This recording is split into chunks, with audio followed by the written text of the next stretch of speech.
everybody. We are the ADA Campus Design Team. Hi, I'm Nisha. I'm Kailey. I'm Lexi. I'm Richard. And I'm Daniel. Through our 4 years at the Vanderbilt campus, we had seen numerous problems with the Vanderbilt campus's compliance with the Americans with Disabilities Act of 1990 that we wanted to resolve. With the basis of redesigning the campus to be compliant with ADA standards, our team worked tirelessly over the past year to increase accessibility, enhance wayfinding, and provide better methods of using sustainable modes of transportation on campus through innovative engineering solutions and a web-based wayfinding application. With these goals in mind, we identified 5 problem areas based off of feedback from the Vanderbilt community and developed design solutions for these areas. The first 2 problem areas are 2 accessible ramps on campus, one at the entrance to the University Counseling Center and the other at an entrance of MRB3. Both of these ramps had issues with slopes that were steeper than the allotted 8.33%. Also, for every 30 feet of ramp, there must be a 5-foot landing, and there are lengths of the MRB ramps longer than 30 feet. The UCC site also had some issues with the path being too narrow as well.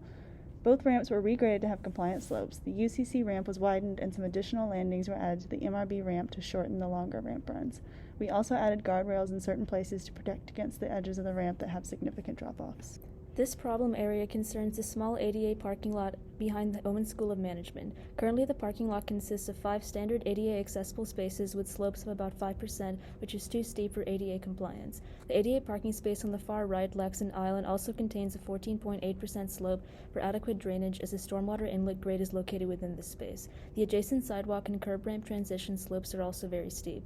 The proposed design included addition of an ADA accessible sidewalk along the top edge of the parking lot. This will prevent travel within the drive aisle in the parking lot, which will have steeper slopes. The overall site was regraded to provide for less than 2% slopes within the ADA spaces. The 2 existing ADA spaces on the right will be transformed into a curved landscape island because the inlet grade cannot be relocated and the steep slopes in that area will need to be preserved for drainage purposes. Benton Chapel is one of the campus's most well-known trouble locations and can be accessed in 2 ways, by using a steep stairway or a steep ramp. Even though the bottom floor entrance is technically accessible, many users don't know it's there or still find it difficult to use. Further, many of the building's parking spaces are too slim and/or do not have the proper ADA aisle requirement. Lastly, it features a 2-inch ramp lip and improper signage heights, which do not meet ADA regulations. Our designs create more accessible pathways and reconfigure the parking lot spots, signage, and sidewalks to ensure that they meet all ADA standards. This includes making a ramping system that abides by ADA standards, creating accessible sidewalk systems near the parking lot to make navigation easier and provide safer locations to walk, and eliminating the non-compliant parallel parking spaces. Mitchell Avenue by the pedestrian bridge is heavily used by first-year students living at the Peabody campus. Although using the sidewalk at this intersection is necessary to safely navigate to popular areas near campus such as CVS and Starbucks, this sidewalk is uncomfortable and dangerous to use with a minimum width of 3 feet and is non-compliant with the ADA code.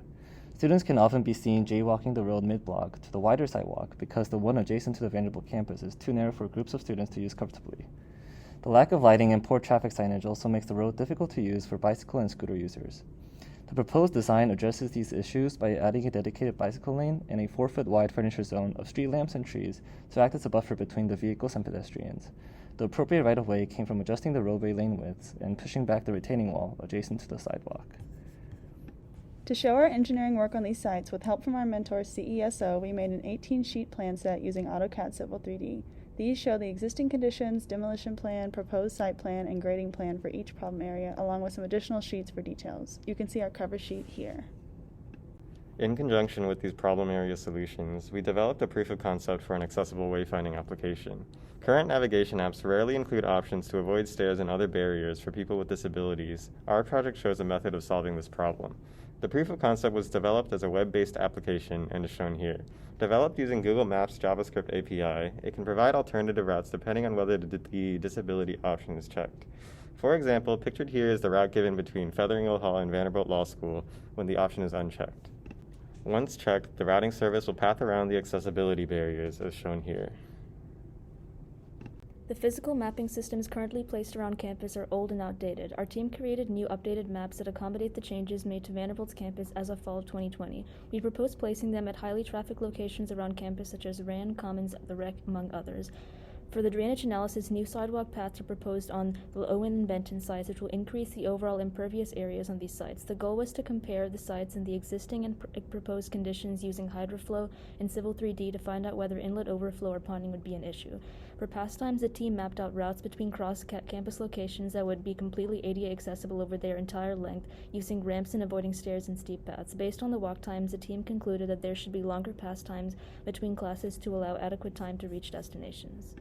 It's clear from our analysis that Vanderbilt has an accessibility issue. By redesigning our 5 trouble locations, our team has created ways that Vanderbilt can significantly reduce the difficulty of getting around campus for individuals who require ADA accommodations, thereby making Vanderbilt a more inclusive community. We recognize that these redesigns will not solve all accessibility issues at Vanderbilt, so we paired them with an online navigational and physical mapping system.